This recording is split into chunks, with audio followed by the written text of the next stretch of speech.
Je vous propose de commencer. Alors, j'ai avec moi aujourd'hui Marie et Yuri de chez Shine. Salut à tous les deux. Merci pour votre participation à ce webinaire. Vous allez bien? Très bien, merci.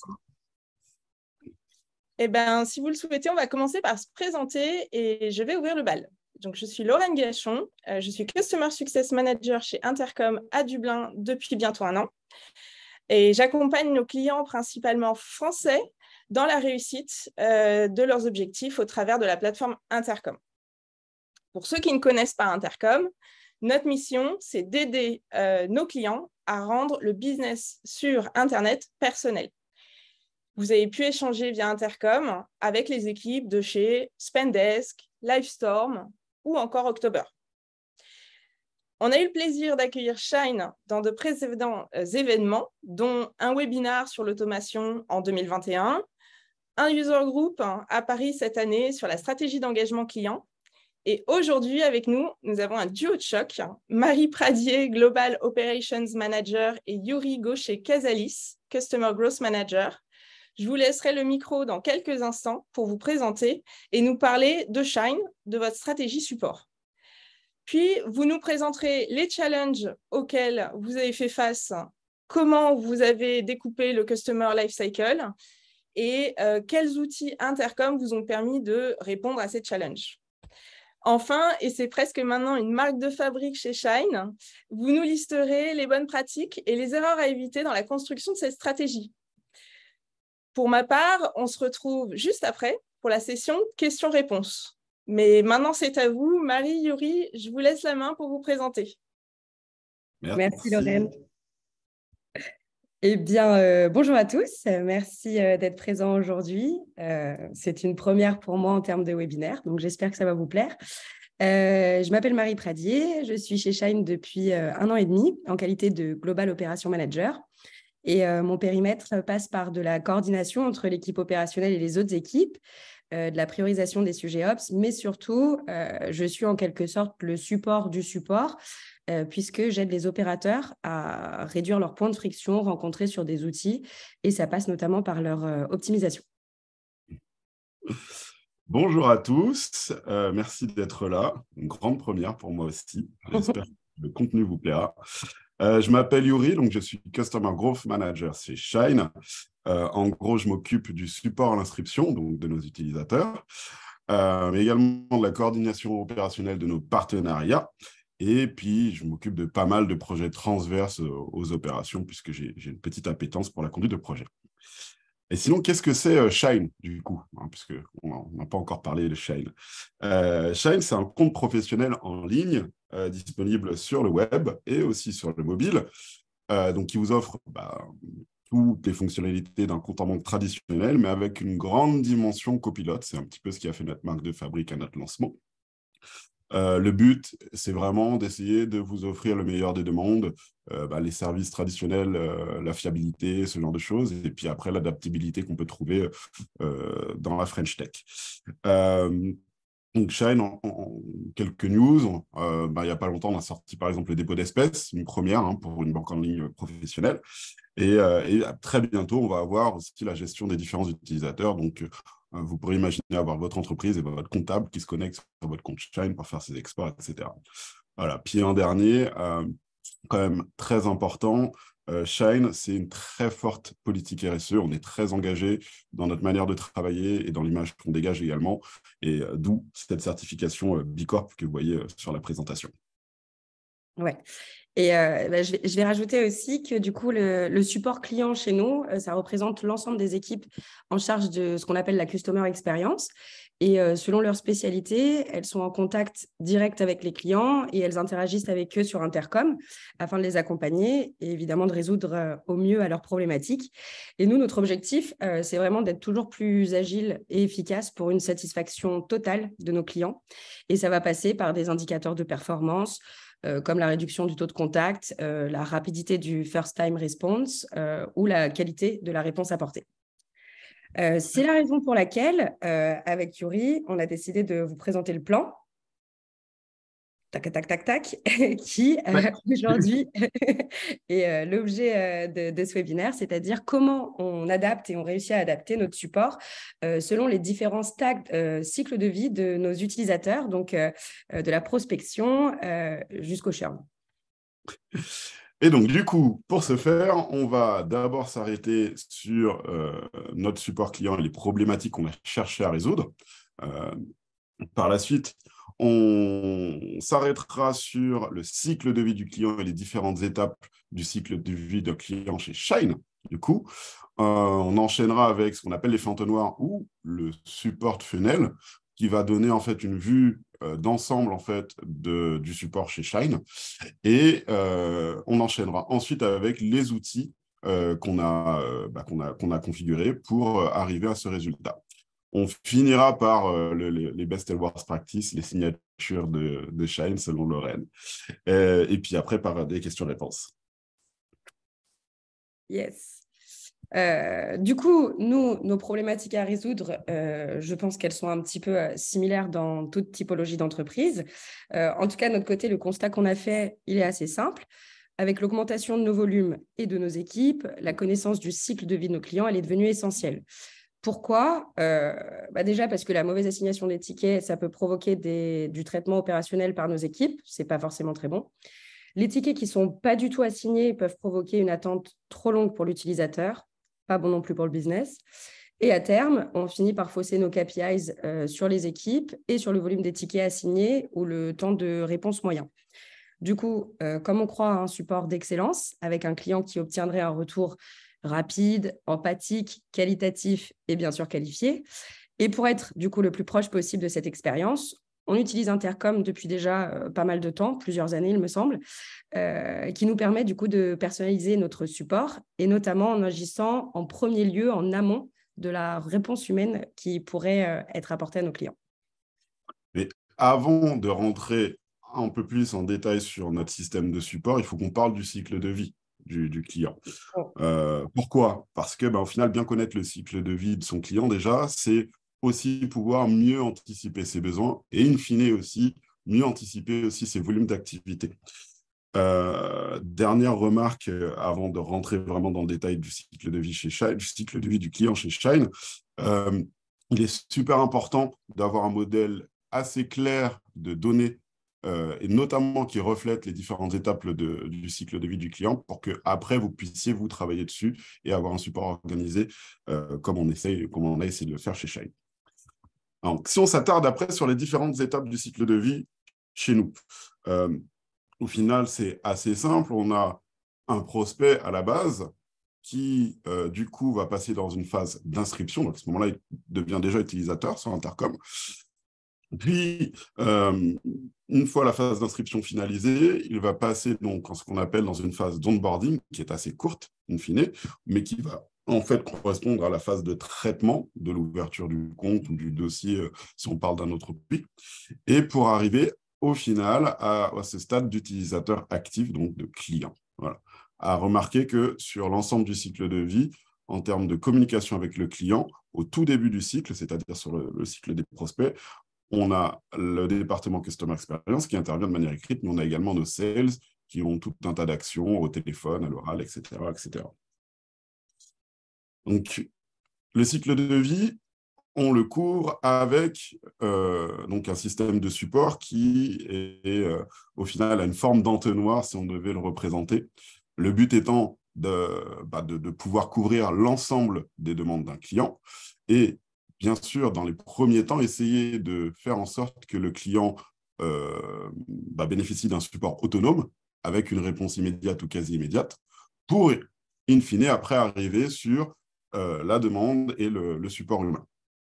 Donc, si on se penche un petit peu en détail sur notre funnel, en haut, on a la FAQ qui est un outil Intercom du coup et qui va couvrir vraiment, on va dire, deux côtés de l'activité, sur une thématique plutôt produit et offre pour ce qui va être des prospects et sur des thématiques support et copilote qui va plus être pour les clients actifs. Sachant que dans cette partie, le client obtient une réponse immédiate, c'est-à-dire qu'il va consulter son article, il a sa réponse et c'est très bien. Si toutefois, il ne trouve pas sa réponse, là, systématiquement, et sur ces pages, mais également sur d'autres localisations, on en reviendra après, le client peut avoir accès au bot qui va pousser également des thématiques, mais de manière un peu plus granulaire, avec des use cases plus spécifiques, et essayer de répondre aux problématiques du client. Voilà. Si toutefois il n'y arrive toujours pas, à ce moment-là, le même messenger va proposer une question champ libre qui va donner lieu à une demande qui sera redirigée après vers les équipes.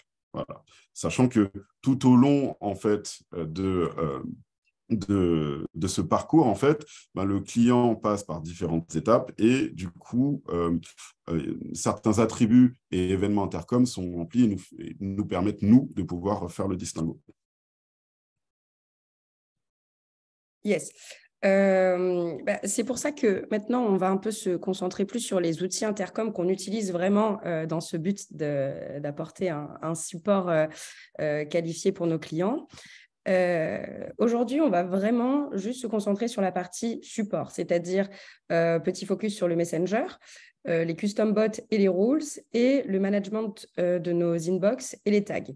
On a quand même grisé la partie engage qui est plus de notre côté du ressort de notre équipe marketing qui passe à travers les series et les messages outbound qu'on enverrait de façon proactive à nos clients sous forme notamment de campagnes marketing et d'emailing pour les informer de nouveautés ou les aider dans la compréhension de nos fonctionnalités et de notre service. Il faut savoir que les deux se combinent et l'un ne va pas sans l'autre. Simplement, aujourd'hui, on va rester vraiment plus concentré sur la partie support. Et on va commencer avec le Messenger, donc qui est un petit peu le nerf de la guerre, puisque c'est par ici que les demandes des clients vont arriver. C'est aussi avec le Messenger que les clients vont accéder au bot. Donc, s'il y a des choses à retenir sur ce Messenger, première chose, il faut parler de localisation.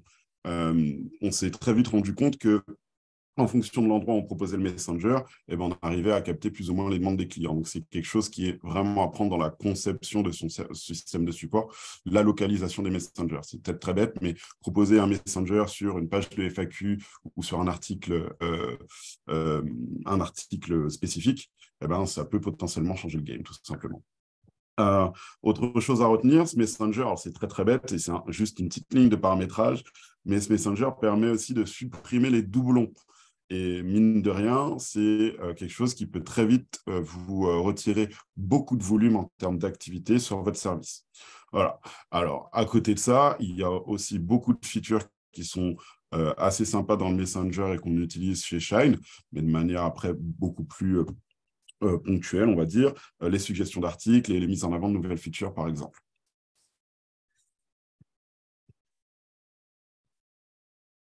Ouais, donc il y a aussi ce qu'Intercom appelle les bots, les robots.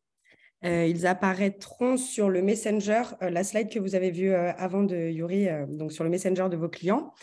Vous le savez sûrement déjà, mais il y a plusieurs bots qui sont disponibles dans la partie opérateur d'Intercom. Vous pouvez trouver les Resolution Bots, qui anciennement s'appelaient, il me semble, les Answer Bots. Et ce sont des bots qui permettent de répondre instantanément aux questions courantes de vos clients en suggérant des réponses au fur et à mesure qu'ils écrivent dans le Messenger.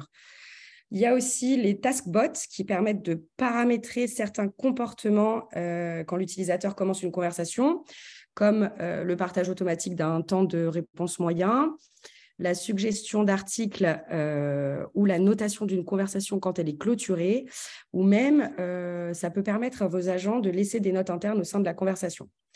Et vous avez bien sûr les custom bots, qui sont des bots personnalisables de plusieurs types et qui apparaissent selon vos choix, soit quand un client visite votre site, soit quand un client visite un élément de votre site, ou soit quand le client prend l'initiative de cliquer sur la petite pastille d'Intercom en bas à droite de l'écran. On appelle ces bots les bots from New Conversation et ils suggèrent des thématiques avant que les clients aient commencé à nous écrire. Nous, vraiment, on va se concentrer sur ce dernier cas de figure. Donc, si on se réfère au schéma, la première chose importante pour construire un custom bot, c'est vraiment en amont d'aller consulter vos équipes qui traitent au quotidien les demandes pour avoir une parfaite connaissance du terrain et des problématiques récurrentes à résoudre par spécialité. Il ne faut vraiment pas que vous hésitiez à passer du temps avec les équipes pour distinguer parmi ces thèmes ceux qui seraient sans valeur ajoutée. J'entends par là ceux qui n'auraient pas besoin d'une intervention humaine pour résoudre les problématiques, parce que la réponse pourrait être toujours la même et pourrait être répondue directement au sein du bot via un texte écrit ou un article suggéré. Ensuite, le mieux, c'est vraiment de coucher le tout sur un support qui permettra de créer et de construire un organigramme visuel. Nous, pour coucher ça sur le papier, on utilise des outils comme Whimsical, Kaku ou Figma. Mais il me semble que depuis pas longtemps, Intercom permet directement d'avoir une construction visuelle au sein de ses custom bots, ce qui est quand même très pratique. Ensuite, lors de la création de vos bots, l'important, c'est vraiment d'assigner chaque fin de rubrique, ce qu'on appelle pattern, à la bonne équipe et le cas échéant de taguer, on y reviendra plus tard, les chemins pour pouvoir a posteriori suivre et analyser le comportement de vos utilisateurs. En effet, une analyse constante et un suivi de proximité, ça va vous permettre des mises à jour, des ajouts, des suppressions selon l'évolution des services et des fonctionnalités de votre site. Et ça va aussi permettre de faire des remontées pertinentes en vue d'une amélioration de votre produit avec vos équipes techniques. La conception des rules, elle est tout aussi importante parce qu'elle va servir de support à nos custom bots sur des cas de figure assez précis qui n'auraient pas pu justement être captés par nos bots. Déjà, une règle, qu'est-ce que c'est? Une rule, ça permet de modifier automatiquement les propriétés d'une conversation, telles que son attribution ou son tagage automatique, par exemple. Ça peut être très utile, notamment si le client ne nous contacte pas directement via le Messenger et s'il nous écrit par email ou en réponse à un des messages outbound qu'on lui aurait envoyé issu d'une de nos séries, donc la partie Engage dont je vous parlais tout à l'heure. Et ces règles, elles peuvent aussi vous permettre d'isoler un message selon sa provenance via un sujet d'email récurrent, par exemple. Du coup, pour créer une règle, deux angles sont complètement possibles et peuvent se combiner. Vous avez la possibilité d'utiliser les data attributes, donc ce sont des propriétés et non pas des événements parce qu'Intercom permet les deux, des propriétés qui sont propres à chaque utilisateur et qui vous permettront d'isoler toute une catégorie de clients selon son cycle de vie au sein de votre entreprise. Il y a aussi une autre possibilité, les mots-clés, qui bien sûr ne fonctionneront que s'ils sont uniques et absolus à une inbox ou à une équipe pour éviter évidemment les mauvaises assignations. Attention vraiment lors de la construction de vos règles au end et or, car le paramétrage, ça fait vraiment toute la différence. Et parfois, une simple petite coquille peut provoquer de grosses erreurs d'attribution et donc retarder le traitement opérationnel de vos équipes. Un exemple tout bête qui nous est arrivé récemment, sur une règle, on avait rajouté SSI, qui est le régime social des indépendants. Et ce tout petit mot, en fait, captait tous les messages avec les mots comme possible ou assignation. Donc, il faut quand même faire attention lors de la construction de ces règles. Nous, comme vous voyez sur le schéma, on a des data attributes qui permettent de distinguer nos 3 premières phases du cycle de vie de nos clients. Et une fois que celui-ci est un utilisateur avec un compte bancaire validé, le principe ne peut plus fonctionner. Pour autant, il faut qu'on arrive, nous, à dissocier parmi la variété de thématiques possibles la raison de la prise de contact, malgré le fait que tous les utilisateurs répondent aux mêmes attributs de compte bancaire validé, du coup. C'est pourquoi l'utilisation de mots-clés, elle est aussi pertinente et elle va permettre de compléter le propos et d'affiner, du coup, l'attribution. Et une fois que donc la demande est attribuée, on va passer par l'autre nerf de la guerre, qui est l'inbox. Il y a pas mal de choses à dire autour de la gestion de cette inbox, mais si on se concentre déjà juste purement par rapport au cycle de vie du client, comment on s'est organisé nous? Donc, sur les 2 premières phases, c'est-à-dire les phases de prospect et d'inscription, on a vraiment une boîte gérée par mon équipe, pour le coup, qui gère l'ensemble des demandes, puisqu'on maîtrise l'ensemble des thématiques, et on avait un objectif qui était vraiment la réactivité. Donc, pour être réactif, il fallait vraiment que j'arrive à répartir la charge de travail de manière égale, et c'est ce que le round robin, du coup, m'a permis de faire. Alors, par la suite, en onboarding, Là, le besoin était différent puisqu'on est face à une équipe opérationnelle qui fait des opérations autres que de la communication avec le client.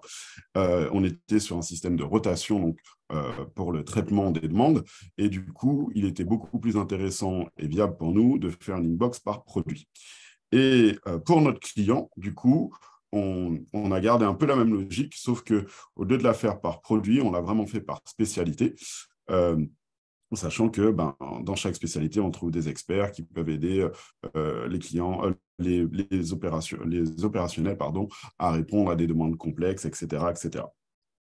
Ce qu'il y a à dire également de très important qui n'est pas noté, mais qui fait partie intégrante du inbox management, c'est l'utilisation des saved replies, qui est une autre feature d'Intercom qui permet en fait de préenregistrer les messages et qui va venir aussi considérablement renforcer la capacité de vos opérateurs à répondre vite et bien, pour le coup, à certains types de demandes. Attention, bien sûr, ne pas utiliser les saved replies à outrance, puisque forcément, ça a tendance à déshumaniser les échanges, surtout si les messages sont courts et pas forcément hyper personnalisés. Ce qui est à noter aussi, c'est que dans cette inbox, on peut intégrer des outils donc, externes. Nous, typiquement, on l'a utilisé notamment pour le knowledge avec Guru et aussi pour notre outil orthographique. Donc, ça donne encore plus de pouvoir, entre guillemets, aux opérateurs au même endroit pour accéder à l'info et aussi avoir beaucoup plus de justesse dans la réponse. Dernière note, sur l'inbox management, sur la gestion des inbox au final, l'organisation en interne derrière doit être posée et structurée. C'est-à-dire que l'assignation des boîtes, c'est oui, effectivement, c'est quelque chose que vous avez sur Intercom, mais c'est quelque chose qui doit être diffusé au sein de vos équipes et qui doit être animé par l'équipe managériale, etc. Pareil pour ce qui est des délais de réponse, pareil pour ce qui est des méthodes de traitement communes, comment on répond à un ticket, etc., etc. Donc, il faut, en parallèle, dans tous les cas, je veux dire, Intercom ne donne pas toute la solution, il vous donne les outils pour arriver à un service support d'excellence, mais il vous faut, dans tous les cas, vous poser sur la phase organisationnelle et humaine de votre organisation pour que les deux fonctionnent bien et pour que vous ayez un support d'excellence. Yes. Les tags dans Intercom, c'est aussi une fonctionnalité très pratique. Déjà, on peut les créer, les éditer ou les archiver. Et grâce à eux, on peut vraiment isoler un segment d'utilisateurs précis ou encore filtrer un message pour une certaine audience uniquement. Vous pouvez aussi créer des règles d'entrée d'une série via un tag ou encore créer un déclencheur via un outil d'intégration entre plusieurs workflows comme Zapier, par exemple. Nous, sur la partie support, il y a plusieurs choses qui sont également possibles. La première étant le suivi des nouvelles features. En effet, lorsqu'une nouvelle fonctionnalité ou un nouveau service produit sort, il est difficile de comparer avec ce qui n'existait pas avant. Donc, c'est intéressant de taguer les messages en rapport avec cette nouveauté pour avoir des retours utilisateurs et mieux comprendre l'utilisation par les utilisateurs de cette nouvelle fonctionnalité. Ça va permettre de voir s'il faut l'améliorer, s'il faut mieux l'expliquer ou alors mieux l'intégrer à votre produit. Il est possible de le faire manuellement ou par exemple, vous pouvez rajouter une rubrique spéciale dans vos bots qui permettrait le tag automatique dès que le chemin en question serait choisi par votre utilisateur. La même chose est aussi possible au sein d'une règle ou d'une macro avec la mise en place du tag qui s'applique automatiquement lorsque la règle ou la macro est déclenchée. On peut l'utiliser aussi pour une analyse post-mortem des incidents, par exemple. Notamment lorsque vous taguez tous les messages clients qui remontent un bug du site, ça va vous permettre de quantifier le nombre d'utilisateurs que l'incident impacte et de mesurer l'importance de celui-ci afin de le reporter à l'équipe technique avec de vrais chiffres à ce sujet, ce qui va aussi permettre de prioriser la résolution de ce bug. On peut également utiliser les tags pour le suivi des assignations. On a vu qu'on arrivait à assigner donc les demandes avec les bots et les actions qu'il y a donc, à la fin de ces derniers. Cependant, si on a envie de monitorer la justesse et l'efficacité du système, on peut demander à ces opérateurs de taguer systématiquement, alors pour le coup c'est une action manuelle là, de taguer systématiquement les messages qui ne sont pas à leur place. Voilà, donc pour le coup les tags peuvent aussi servir à ça. On peut également suivre l'utilisation des macros ou de réponses préenregistrées. Donc là, c'est une vocation plus knowledge, mais en gros, quel est le taux d'adoption des messages préenregistrés que j'ai mis à disposition? Et puis est-ce que ces derniers sont utilisés, plus utilisés? S'ils sont plus utilisés, faut-il que je les mette à jour? Et tout le cheminement de questions qui va bien derrière. Et enfin, last but not least, le suivi des volumes par thème qui vous permet au final d'être beaucoup plus granulaire dans l'analyse de l'activité de votre support, sachant que vous pouvez reporter après, avoir X demandes pour telle ou telle thématique. Voilà, ce qui est toujours pratique après lorsque on veut faire de l'analyse un peu plus poussée. Donc, en conclusion, on va nous en tirer, puisqu'il y a beaucoup d'éléments qui ont été dits dans cette présentation, et c'est pour ça qu'on aime bien faire ce type de synthèse. On va vraiment juste synthétiser, on va dire, ce qu'on a trouvé de mieux à faire et synthétiser l'ensemble des choses qui ne sont pas à faire. Yes. Premier point dans les best practices, structurer son expérience client. On ne peut pas répondre de façon qualitative à quelqu'un qui prend contact avec nous si on ne se met pas à sa place. C'est vraiment le socle pour moi essentiel pour fournir une bonne expérience client et de comprendre et anticiper les besoins et les attentes de vos utilisateurs. Et ce, vraiment dans toutes ces phases de vie, parce que c'est l'étape essentielle qui doit être challengée de façon récurrente selon l'évolution aussi de votre produit. Déduire du nombre de bots. Alors ça va vraiment dépendre de ce que vous souhaitez faire. Si vous souhaitez ce que vous souhaitez mettre en avant pour vos prospects et vos clients, il n'y a pas de bonne ou de mauvaise solution. Nous, de notre côté, on a décidé de vraiment rendre l'expérience la plus granulaire possible pour chaque utilisateur, parce que grâce à la structuration qu'on a mis en place, on s'est vite rendu compte que leurs besoins étaient différents selon l'étape où ils se situent par rapport à notre service, et donc leur questionnement aussi. Créer la structure avant le contenu, ça peut paraître un peu évident, mais ça reste très important d'avoir vraiment la vision globale de tout ce qu'il faut prendre en compte et de tous les cas de figure et schémas possibles pour pouvoir créer quelque chose d'intuitif et de pertinent. Idem pour la relecture, c'est pareil évident aussi, mais c'est tout aussi important parce que les réponses que vont recevoir les clients à travers le bot peuvent parfois être assez génériques. Il faut quand même garder une attention particulière à ne pas trop déshumaniser ou dépersonnaliser le propos pour que même si le client trouve sa réponse sans avoir besoin de nous contacter en live, celui-ci ait eu l'impression d'avoir été compris et entendu. Personnaliser les types de réponses selon le chemin, on en a parlé. En fonction de l'équipe pour laquelle la demande va être attribuée et du thème abordé, il est vraiment possible que cela prenne plus de temps pour des cas plus ou moins complexes. C'est important d'être transparent avec la personne qui nous contacte avec des délais de réponse au plus juste pour que même si celui-ci est énervé de ne pas obtenir une réponse immédiate, ça peut être frustrant si la personne s'attend à voir la petite pastille intercom sous l'aspect d'un chat à quelque chose en temps réel. Eh bien, c'est important qu'on lui apporte une réponse qualifiée dans les délais annoncés pour que cette personne puisse passer potentiellement d'un détracteur à un promoteur si la gestion de son problème a été bien gérée dès le départ. Et enfin, l'ajout de la combinaison de propriétés et de mots-clés et des tags, on en a parlé plus tôt, mais vraiment utiliser au maximum les capacités qu'offre Intercom pour avoir la meilleure qualification et la meilleure assignation possible. Ça va permettre à vos équipes de passer plus de temps sur le cas plutôt que sur la prise de connaissance du ticket du client. Donc voilà, ce qui est sûr, c'est que vous allez faire des erreurs, c'est normal. L'idée, c'est vraiment de toujours rebondir dessus pour pouvoir améliorer et son propre usage et celui de ses clients. Alors maintenant qu'on a vu ce qu'il y avait à faire, qu'est-ce qu'il ne faut pas faire? On en a parlé un peu en début de présentation, notamment sur la slide avec le cycle de vie, mais ne pas avoir un modèle de data précis peut vraiment vous mettre des bâtons dans les roues si vous voulez construire un service client de qualité. Voilà. Et on s'est permis de mettre sur le même point, permettre les conversations en doublon parce qu'en vrai, ça fait vraiment la diff sur les volumes après. Donc, c'est vraiment quelque chose à ne pas oublier. Point numéro 2, la mauvaise qualification du client. Typiquement, la qualification entre prospect et utilisateur.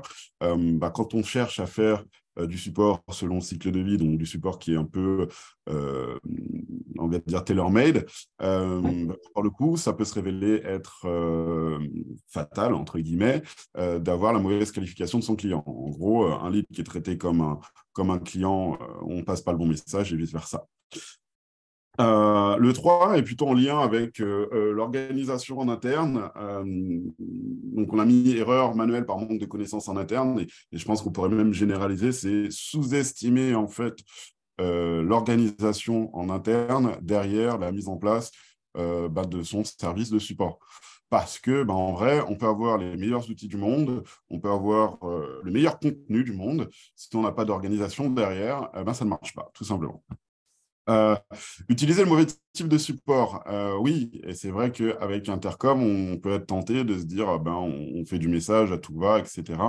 Je pense qu'il ne faut jamais oublier quand on monte un service de support qu'on doit s'adapter en fait au mode de communication selon notre client. D'où le point, utiliser le mauvais type de support. Ne pas traiter les demandes les plus anciennes, c'est pareil, c'est du vécu. Si de base, dans l'organisation, on n'indique pas à nos opérateurs que dans le mode de traitement, on doit partir du plus ancien au plus récent, on se retrouve avec des demandes qui traînent, etc., parce que le ticket était trop complexe ou parce qu'on n'a pas vu la demande, etc. Et en dernier, et je pense que ça, c'est un des plus importants, in fine, ne pas challenger son système et ne jamais le mettre à jour. Rien n'est gravé dans la roche, surtout pas dans le milieu où on évolue. Donc, on se doit de se remettre en question constamment. Nous, chez Shine, on se remet en question constamment et typiquement, ce qu'on vous a présenté là, potentiellement dans le futur, ça sera peut-être autre chose parce que on est constamment à la recherche justement de ce côté challenge, ce côté on se met à jour. Et voilà, je laisse la place à Lorraine pour les questions-réponses. Merci Yuri et merci Marie. Un immense merci à vous deux pour cette présentation qui était super intéressante. Je trouve ça trop bien que vous nous partagiez les bonnes pratiques, mais aussi les erreurs. C'est pas commun finalement d'accepter de parler de ces fails. On préfère toujours parler de ses succès. Donc merci pour ça. On va prendre quelques questions maintenant si vous le voulez bien. J'ai une première question de la part de Grace qui nous demande si vous, chez Shine, vous disposez d'une équipe dédiée au développement du support en libre service, donc une équipe peut-être contenue. Est-ce que vous avez ça chez Shine ? Alors, on peut pas dire qu'on a une équipe dédiée au support libre service et on a plusieurs équipes qui travaillent sur le contenu et qui sont intimement liées au support. Mais après, on n'a pas une équipe qui est dédiée au support libre service pour le coup. Très bien. Je pense que dépendant de la taille, ça aurait peut-être une pertinence. Après, à l'heure actuelle, je ne pense pas. C'est ça, ça dépend beaucoup des volumes finalement. Je pense aussi, oui. Une autre question, alors de Grace toujours, merci pour vos nombreuses interactions dans le chat. Quelle fonction Intercom utilisez-vous pour catégoriser vos conversations ? Je pense qu'on a mentionné les tags. Est-ce que Marie, tu veux développer un petit peu plus ? Oui, j'ai vu une autre question. Je suis désolée, j'ai essayé de répondre en même temps, mais du coup, je me suis un peu emmêlé les pinceaux. J'ai vu une autre question dans ce sens aussi. Tous les tags sont des actions manuelles. Quel est l'impact de la productivité et comment faites-vous pour adhérer à la gestion des tags par tous les utilisateurs ? Du coup, quelle était la question ? Alors, la question initiale de Grace, c'était quelle fonction Intercom utilisez-vous pour catégoriser les conversations ? Ouais, on a du coup effectivement le système de tag qui peut intervenir au niveau de la rules. Donc, quand on a les rules, on peut les paramétrer from new conversation. Donc, le premier message que va nous écrire le client, s'il est dirigé via un bot, nous, on aura déjà paramétré tout en amont. Donc, selon le chemin qu'il prendra, sa question sera déjà taguée et on saura par quel chemin il est passé sur le bot. Pareil, s'il se fait capter par une rules, il y a la possibilité de mettre en place un tag automatique via la rules. Donc, c'est déjà paramétré. Et il y a aussi, en termes de système de réponse, des macros qui représente vraiment la knowledge base chez nous et qui permet de faire gagner un temps drastique aux équipes. Et les macros sont aussi tagués en amont. Donc après, en termes d'analytique, on peut regarder le nombre de fois que cette macro a été utilisée et les conversations qui sont issues de ces macros. Après, je sais qu'il y a d'autres fonctionnalités sur Intercom qui permettent aussi de paramétrer des thématiques et des topics. Nous, pour l'instant, on ne l'a pas encore tout à fait développé, mais c'est quelque chose qu'on a en tête pour un futur très proche. Très bien, je serais ravie de t'accompagner dans ce projet. On a une autre question. Alors, on a 2 questions de la part de Sylvain également dans le chat. Je pense que Marie, tu en as répondu quelques-unes, mais je te les repose, enfin, et Yuri aussi, parce que ça vaut pour tout le monde, je pense, d'entendre la réponse. Est-ce que vous faites remonter les problèmes features côté produit? Et si oui, comment vous le faites de manière automatique? Ouais, de manière automatique. Je pense que si on pouvait faire des remontées produits de manière automatique, je pense qu'il y aurait quelqu'un qui serait millionnaire s'il y avait une solution qui pouvait faire ça. Là, sur les remontées produits, on est encore sur, on va dire, 2 choses. Sur la partie intercom, on utilise beaucoup les tags. Et là, pour le coup, du tag manuel, si on est sur une remontée produit critique, c'est-à-dire une remontée qui a déjà été signalée au produit et pour lesquels ils veulent avoir un petit peu d'insight côté support.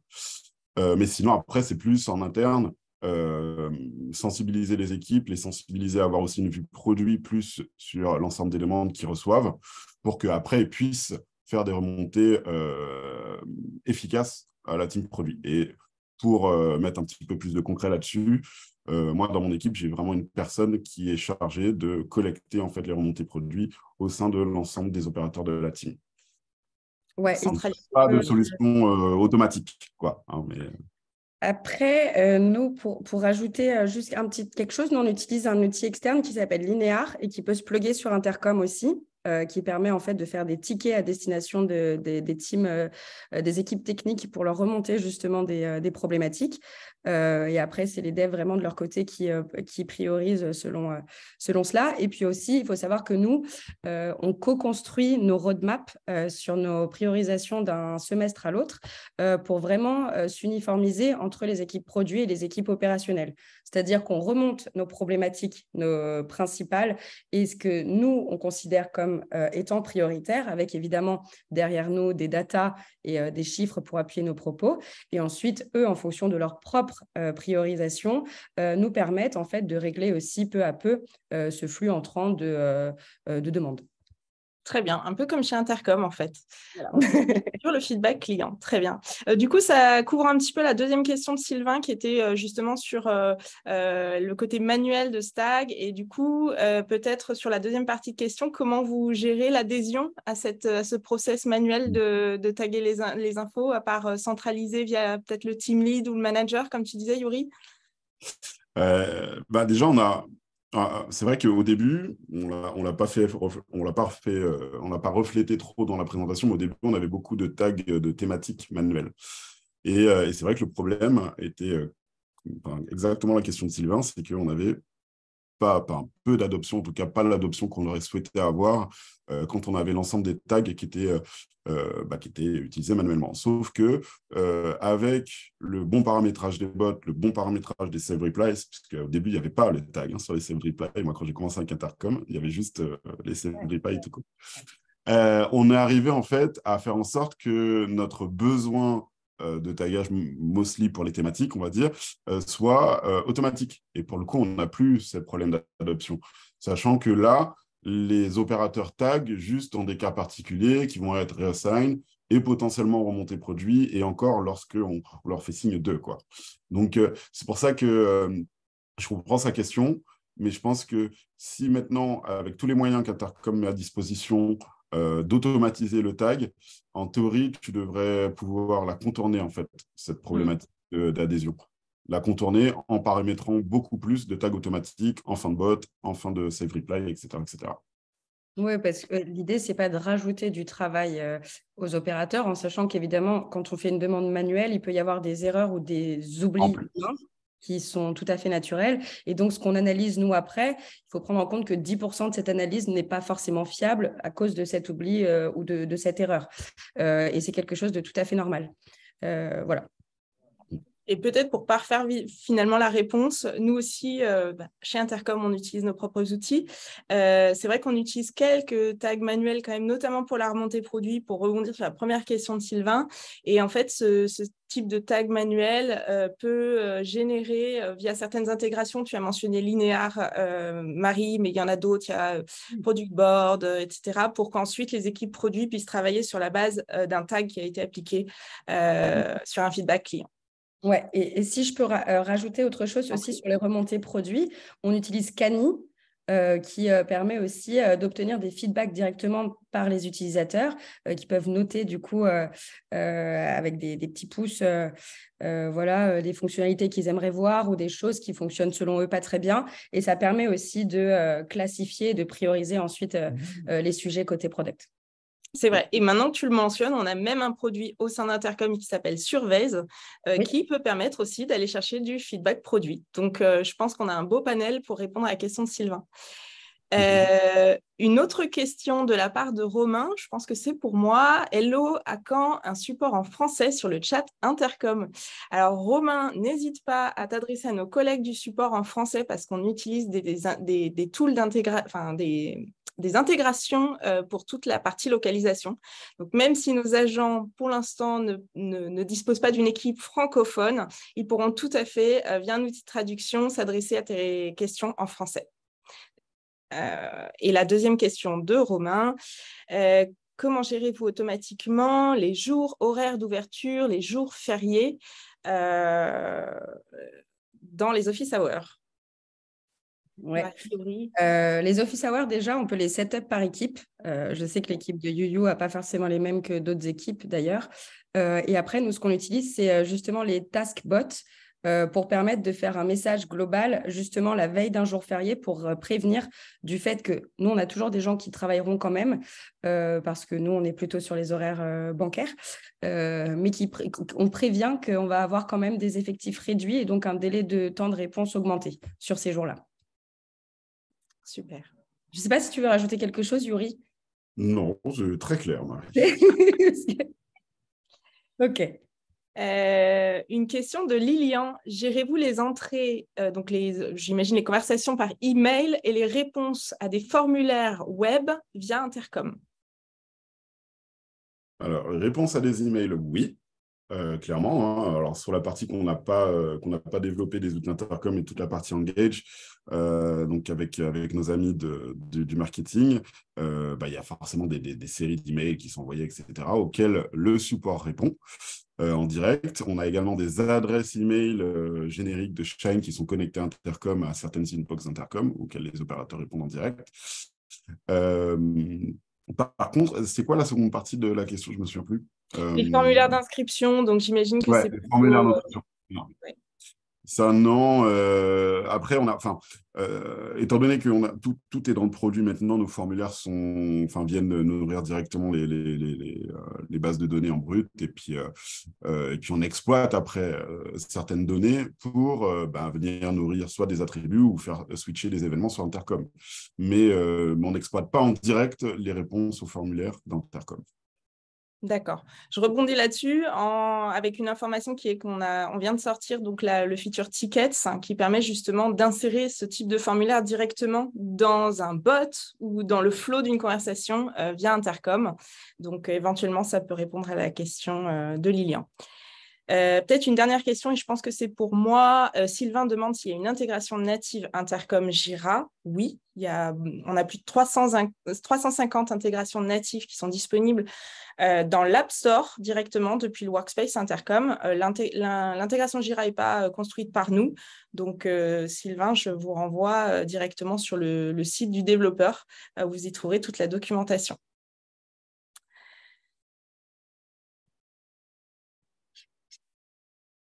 Je pense qu'on peut clôturer la session à partir de là.